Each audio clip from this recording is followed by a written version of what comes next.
السلام عليكم ورحمة الله وبركاته. إن الحمد لله نحمده ونستعينه ونستغفره ونعوذ بالله من شرور أنفسنا ومن سيئات أعمالنا. من يهده الله فلا مضل له ومن يضلله فلا هادي له، وأشهد أن لا إله إلا الله وحده لا شريك له، وأشهد أن محمدا عبده ورسوله. أما بعد، فإن خير الحديث كتاب الله، وخير الهدي هدي محمد صلى الله عليه وسلم، وشر الأمور محدثاتها، وكل محدثة بدعة، وكل بدعة ضلالة، وكل ضلالة في النار. فأعوذ بالله السميع العليم من الشيطان الرجيم من همزه ونفخه ونفسه. بسم الله الرحمن الرحيم. يا أيها الذين آمنوا اتقوا الله حق تقاته ولا تموتن إلا وأنتم مسلمون. يا أيها الناس اتقوا ربكم الذي خلقكم من نفس واحدة وخلق منها زوجها وبث منهما رجالا كثيرا ونساء، واتقوا الله الذي تساءلون به والأرحام إن الله كان عليكم رقيبا. يا أيها الذين آمنوا اتقوا الله وقولوا قولا سديدا يصلح لكم أعمالكم ويغفر لكم ذنوبكم، ومن يطع الله ورسوله فقد فاز فوزا عظيما. أما بعد، أعوذ بالله من الشيطان الرجيم. بسم الله الرحمن الرحيم. قال الله تعالى عز وجل: يا أيها الناس كلوا مما في الأرض حلالا طيبا ولا تتبعوا خطوات الشيطان إنه لكم عدو مبين. قال النبي صلى الله عليه وسلم: يا أيها الناس إن الله طيب ولا يقبل إلا طيبا. اللهم انفعني بما علمتني وعلمني ما ينفعني وزدني علما. رب اشرح لي صدري ويسر لي أمري واحلل عقدة من لساني يفقهوا قولي. اللهم رب زدني علما. پیارے بزرگوں، نوجوان ساتھیوں، پیارے بچوں اور خواتین ملت، آج کے جمعہ خطبہ میں آپ لوگوں کے سامنے جس موضوع کو لے کر کھڑا ہوا ہوں وہ ہے حرام مال کے نقصانات، مال حرام کے نقصانات۔ اللہ تعالیٰ نے مجھے اور آپ کو حلال کمانے، حلال کھانے کی ترغیب دی ہے۔ قرآن مجید میں اللہ تعالیٰ نے یہ ارشاد فرما دیا: یا ایھا الناس کلوا مما فی الارض حلالا طیبا، اے لوگو زمین میں پاکیزہ چیزیں کھاؤ پیو، ولا تتبعوا خطوات الشیطان، اور شیطان کی پیروی مت کرو، شیطان کے راستوں پر مت چلو، انہ لکم عدو مبین، بے شک وہ تمہارا کھلا دشمن ہے۔ دیکھیے، اللہ تعالیٰ نے مجھے اور آپ کو اس آیت کریمہ کے اندر حلال کمانے اور حلال کھانے کی ترغیب دی ہے، مگر شیطانی طاقتوں نے اور شیطانی ہتھ کنڈوں نے انسان کو گمراہی کے راستے پر کر دیا۔ شیطان نے انسان کو گمراہ کا راستہ بتایا، نتیجتاً انسان گمراہی کے راستے پر چلے گیا، اور ایسے بہت سے راستے انہوں نے اپنا لیے جس کی وجہ سے وہ حرام مال کمانے لگے۔ جو بھی حرام مال کماتا ہے اس کا نقصان کتنا بڑا ہے، وہ کچھ باتیں آپ کے سامنے انشاءاللہ بیان کروں گا، مختصر خطبہ رہے گا۔ سب سے پہلی بات دیکھیے، حرام مال سے کیا ہوا صدقہ، حرام مال سے اب جو بھی نیکی کرو گے وہ اللہ تعالیٰ قبول نہیں کرے گا۔ عام طور پر انسان یہ سمجھتا ہے کہ میں نے اللہ کے راستے میں بہت کچھ دیا ہے، میں صدقہ بہت کر رہا ہوں، زکوٰۃ بھی نکال رہا ہوں، حج بھی کر رہا ہوں، عمرہ بھی کر رہا ہوں۔ انسان یہ سمجھتا ہے، لیکن اس کو یہ چاہیے کہ اگر اس کا مال حرام کا ہے یا حرام کی آمیزش ہے اس مال کے اندر، تو اللہ تعالیٰ اس کی عبادتوں کو قبول نہیں فرماتا ہے۔ وہ عبادت چاہے کتنی ہی بڑی کیوں نہ ہو، کتنا ہی مال اس نے اللہ کے راستے میں دیا کیوں نہ ہو، اگر اس میں ذرہ برابر حرام مال کی آمیزش ہوگی، ذرہ برابر مال اس میں حرام کا ہوگا، تو اللہ تعالیٰ اس مال کو ہرگز قبول نہیں کرے گا۔ آپ صلی اللہ علیہ وسلم کا حکم ہے: یا ایھا الناس ان اللہ طیب، اے لوگو بے شک اللہ تعالیٰ پاک ہے، ولا یقبل الا طیبا، طیبا سے بڑا حلال مال ہے، اور اللہ تعالیٰ پاک مال حلال مال کو ہی قبول کرتا ہے، اس کے علاوہ کسی مال کو قبول نہیں کرتا ہے۔ ذرا سوچئے میرے بھائیوں، شیطان ہمیں کس انداز سے گمراہ کرتا ہے۔ انسان سمجھتا ہے کہ میں نے بہت سارا مال دے دیا، میں نے بڑی بڑی نیکیاں کما لی ہے، لیکن اسے یاد رکھنا چاہیے ولا یقبل الا طیبا، اللہ تعالیٰ وہی نیکی کو قبول کرتا ہے اور وہی مال کو قبول کرتا ہے جو مال کی پاک صاف ہو، حلال ہو، اسی مال کو اللہ تعالیٰ قبول فرماتا ہے۔ نمبر 2، آپ صلی اللہ علیہ وسلم کی حدیثوں میں ہے، دیکھیے انسان عام طور پر ہم یہ سوچتے ہیں مسلمان اور مومن، اور ہمارا اصل مقصد یہ ہوتا ہے کہ کہیں نہ کہیں ہمیں جنت مل جائے، ہمیں جنت میں داخلہ مل جائے، لیکن جو حرام مال کماتا ہے وہ زیادہ حق رکھتا ہے۔ اللہ کے رسول نے فرمایا کہ وہ جہنم میں جائے گا۔ آپ صلی اللہ علیہ وسلم کی صحیح حدیث ہے، اللہ کے رسول نے فرمایا انه لا يربو لحم نبت من سحت الا كانت النار اولى به، اللہ کے رسول نے فرمایا وہ جسم جو حرام سے پلا ہوا ہو، حرام کا کھانا، حرام کا لقمہ ہو، اس سے وہ جسم پروان چڑھا ہو، وہ زیادہ حق رکھتا ہے کہ جہنم میں وہ جائے گا اور جہنم میں وہ جلے گا۔ اللہ کے رسول کی صحیح حدیث ہے، آپ صلی اللہ علیہ وسلم نے دوسرے انداز میں فرمایا انه لن يدخل الجنة لحم نبت من سوت، وہ بندہ جنت میں داخل نہیں ہوگا، ہرگز داخل نہیں ہوگا جس کا جسم حرام مال سے پلا ہوا ہوگا، پروان چڑھا ہوا ہوگا۔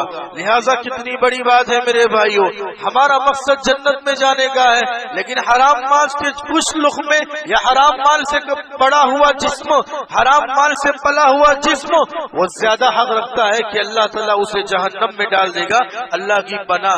لہٰذا میری اور آپ کی ذمہ داری بنتی ہے کہ ہم اپنی کمائیوں کے اندر حلال کمائی کو داخل کریں، حرام کے راستوں سے بچے، ذرہ برابر بھی جہاں بھی ہمارے دل میں شک ہو کہ حرام کی کمائی ہے اسے چھوڑ دے، اسے ختم کر دے، حلال کی کمائی میں بہت برکت ہے۔ تیسرا جو سب سے بڑا نقصان ہوتا ہے وہ یہ، جو حرام کا مال ہوتا ہے اس میں برکت چلی جاتی ہے، برکت چلی جاتی ہے۔ حرام سے، حرام کی روزی اور حرام کے راستوں سے کمایا ہوا مال، اس میں برکت نہیں ہوتی ہے۔ برکت کا ایک بہت بڑا معنی ہے، صرف زیادتی نہیں۔ انسان یہ سمجھتا ہے کہ زیادہ ہونا یہ برکت، لیکن برکت یہ نہیں ہے۔ امن و چین سکون چھین جاتا ہے، انسان کی راتوں کی نیندیں اٹھ جاتی ہیں جو حرام مال کماتا ہے، انسان بیماریوں کے اندر ملوث ہو جاتا ہے۔ اللہ تعالیٰ ایسے اسباب پیدا کر دیتا ہے جہاں پر وہ مال خرچ کرتے کرتے تھک جاتا ہے، ایک طرف سے حرام مال کماتا جاتا ہے اور دوسری طرف سے وہ مال خرچ ہوتا جاتا ہے، یہ برکت ختم ہونے کا نتیجہ ہوتا ہے۔ ایک انسان جو حلال مال کماتا ہے، بھلے ہی تھوڑی ہی روزی کیوں نہ ہو، بھلے ہی تھوڑا مال کیوں نہ ہو، بھلے ہی روزمرہ جیون میں اس کی موڑ ضرورتیں پوری ہونے والی ہو، اگر وہ مال حلال کی ہوتی ہے تو وہ آرام سے چین کی نیند سو جاتا ہے، اور اللہ تعالیٰ ایسے مال میں برکت بھی دیتا ہے۔ نمبر 4، دعائیں قبول نہیں ہوتی۔ مشہور حدیث ہے میرے بھائیو، دعائیں قبول نہیں ہوتی ہیں۔ انسان ہاتھ اٹھا کر تھک جاتا ہے کہ میرا رب میری دعائیں قبول کیوں نہیں کرتا ہے۔ جس بندے نے دعا پر دعا کی ہو، اگر اس کی دعا قبول نہ ہو تو کہیں نہ کہیں اسے دیکھنا چاہیے کہ اس کی روزی کا سروت کیا ہے، اس کی روزی کی آمدنی کیا ہوتی ہے، کہ کس راستے سے اس کی روزی آتی ہے، اسے دیکھنا چاہیے۔ کیونکہ آپ صلی اللہ علیہ وسلم نے فرمایا یا ربی یا ربی، ایک مسافر کی مثال دیتی اللہ کے رسول نے فرمایا، ایک مسافر ہے جو بیابان جنگل کے اندر اپنے اونٹ کو باندھتا ہے، اس کا اونٹ وہ کھو جاتا ہے، وہ تھکے ہارے مارے بہت سے دیکھتا ہے میرا اونٹ آئے گا میرا اونٹ آئے گا، اور وہ اونٹ نہیں ملتا ہے۔ اسے چند منٹ کی نیند کے بعد اس کا اونٹ اسے سامنے آتا ہے، وہ ہاتھ اٹھاتا ہے، بڑی خوشی ہوتی ہے اسے، یا ربی یا ربی، اللہ تعالیٰ کے سامنے کہتا ہے اے میرا رب اے میرا رب، میری دعا قبول کر، شکریہ بجا دیتا ہے اور وہ دعائیں کرتا ہے۔ لیکن اللہ کی رسول فرماتے ہیں وَمَتَّ ومطعمه حرام ومشربه حرام وملبسه حرام وغذي بالحرام فأنى يستجاب له. اللہ کے رسول فرماتے ہیں اس کا کھانا حرام کا ہوتا ہے، اس کا پینا حرام کا ہوتا ہے، اس کا لباس حرام کا ہوتا ہے، اس کی پرورش حرام کی ہوتی ہے. فأنى يستجاب له، تو اللہ تعالیٰ اس کی دعائیں کیسے قبول کر سکتا ہے؟ یہ اللہ کے رسول نے فرمایا. انسان ہاتھ اٹھاتا ہے، ہاتھ دعا اور حلال روزی کے دونوں کا بہت بڑا سمبند ہوتا ہے. حلال اگر ہم چاہتے ہیں کہ ہماری دعا قبول ہو تو ہمیں ہماری روزی کو پاک کرنا پڑے گا، ہمیں ہماری روزی کو حلال کرنا پڑے گا. یہ آپ صلی اللہ علیہ وسلم کی حدیثوں سے معلوم ہوتا ہے. نمبر 5، اتنا ہی نہیں میرے بھائیوں، جو مال حرام سے ہم نے کمایا ہوگا وہ مال کل قیامت کے دن گواہی دے گا، وہ مال کل گواہی دے گا. اللہ تعالیٰ اس بندے نے ناجائز طریقے سے مال کمایا تھا، اللہ تعالیٰ اس بندے نے حرام مال کمایا تھا، مال خود گواہی دے گا. مسلم شریف کی حدیث ہے، آپ صلی اللہ علیہ وسلم نے تعریف کرتے ہوئے فرمایا نعم صاحب المسلم لمن اخذه بحقه فعجله في سبيل الله والیتامى والمساکین. وہ بہت ہی بہتر انسان ہے جو کہ اپنی محنت سے مال کو کماتا ہے، حلال طریقے سے مال کو کماتا ہے، پھر اللہ کے راستے میں وہ خرچ کرتا ہے، یتیموں کو دیتا ہے، مسکینوں کو دیتا ہے. اللہ آپ صلی اللہ علیہ وسلم فرماتے ہیں کہ اللہ تعالیٰ ایسے انسان کی تعریف کرتا ہے اور وہ بہت اچھا انسان ہے. وَمَن لَّمْ يَأْخُذْهُ بِحَقِّهِ، اور جو حلال طریقے سے مال نہیں کماتا ہے، حلال طریقے سے روزی نہیں کماتا ہے، فَإِنَّهُ شَهِيدٌ يَوْمَ الْقِيَامَةِ، یہی مال کل قیامت کے دن اس کے خلاف گواہی دے گا. اللہ تعالیٰ یہ مال جھوٹا ہے اور اس نے حرام طریقے سے مال کمایا ہوا ہے.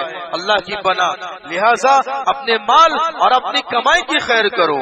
اتنا ہی نہیں، نمبر 6، آپ کتنا بھی مال کا خرچ کر لو ثواب نہیں ملے گا، الٹا وبال آپ پر ہی آئے گا. ثواب ملنے کی تو بہت دور کی بات ہے. انسان سمجھتا ہے کہ مجھے ڈھیر سارا ثواب ملے گا، میں نے اللہ کے راستے میں مال خرچ کیا، لیکن ایسا نہیں ہے. اس مال کا وبال اسی کے اوپر آئے گا. اب صلی اللہ علیہ وسلم کا فرمان ہے جو انسان مال حرام طریقے سے کماتا ہے اور حرام طریقے سے مال کما کر وہ خرچ کرتا ہے، صدقہ کرتا ہے، رشتہ داروں کو دیتا ہے، رشتہ داروں کا خیال کرتا ہے، لیکن وہ مال تو حرام کا ہے، تو اللہ تعالیٰ اس صدقے کو بالکل قبول نہیں کرتا ہے، بلکہ اللہ تعالیٰ اس مال کا وبال اس کے اوپر ڈال دیتا ہے. وبال بنے گا وہ مال جو حرام مال ہوگا. اللہ کی پناہ.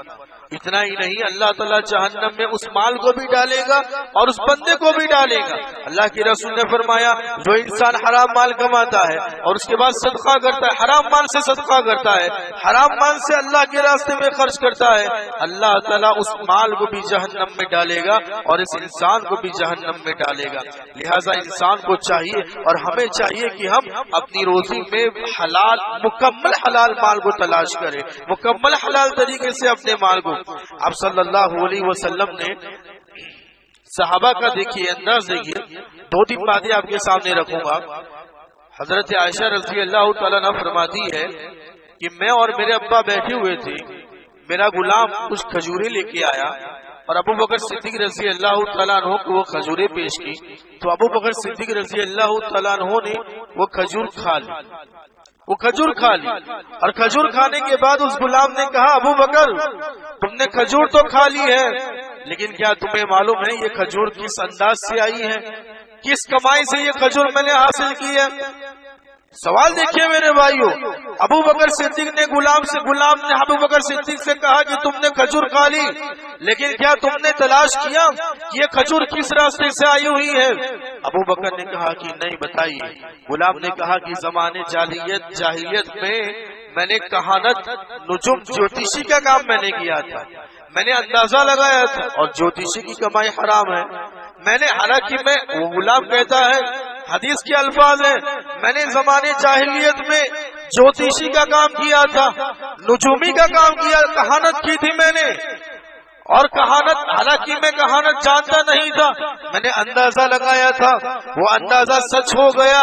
اس بندے نے آج مجھے یہ کمائی دی، یہ نجومی کی کمائی ہے، یہ حرام مال ہے. یہ ابو بکر صدیق رضی اللہ تعالیٰ عنہ نے جب یہ بات سنی، اپنے منہ میں انگلیاں ڈال کر اور اس کو وامٹنگ کر دی. اپنی انگلیاں ڈالتے رہے، اللہ سے مغفرت طلب کرتے رہے، استغفر اللہ، یہ مجھ سے کتنا بڑا گناہ ہو گیا.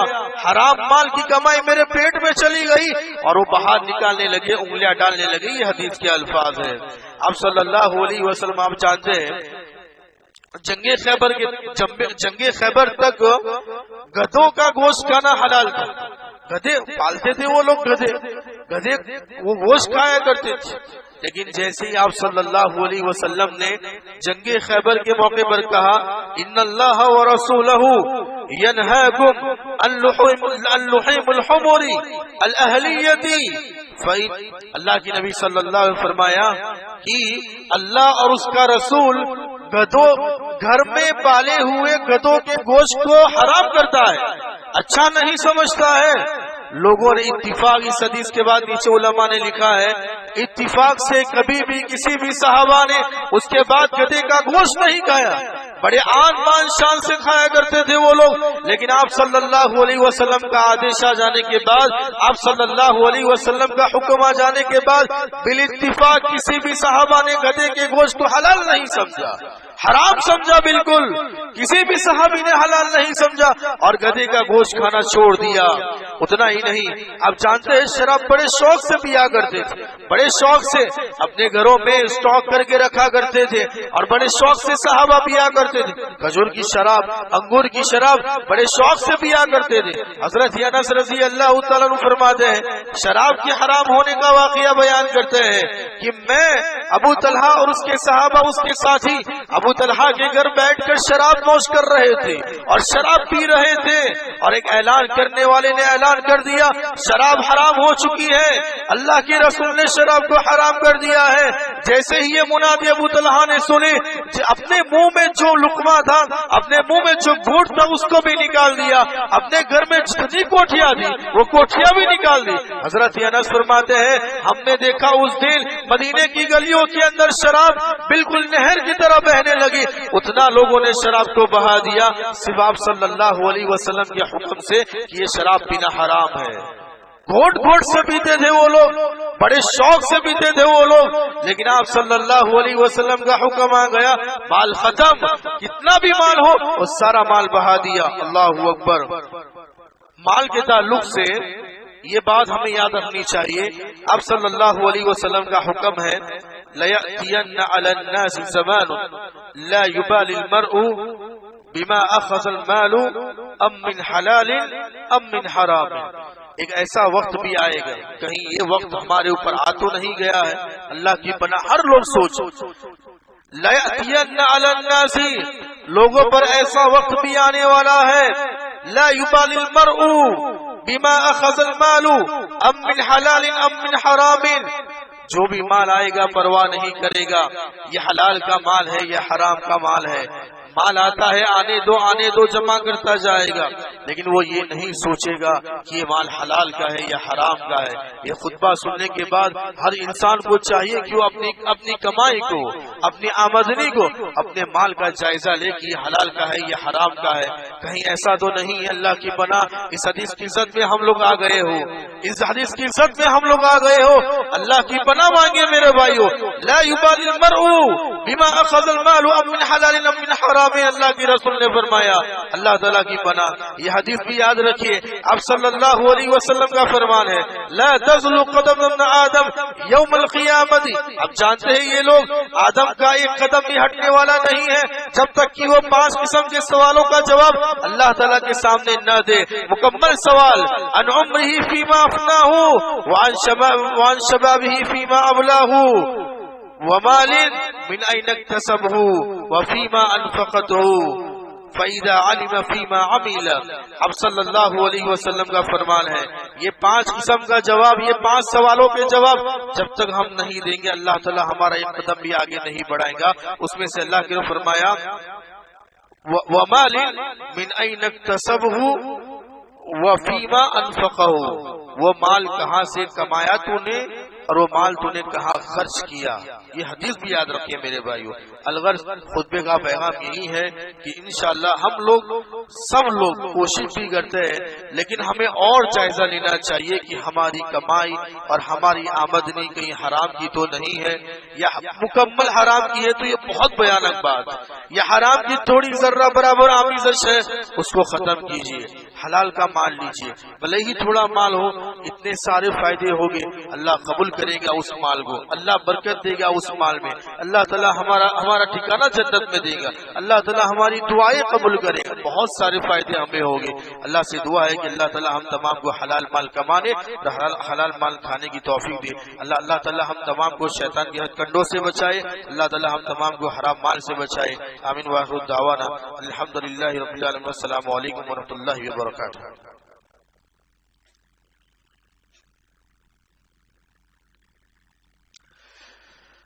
ان الحمد للہ نحمده ونستعینه ونستغفره ونعوذ باللہ من شرور انفسنا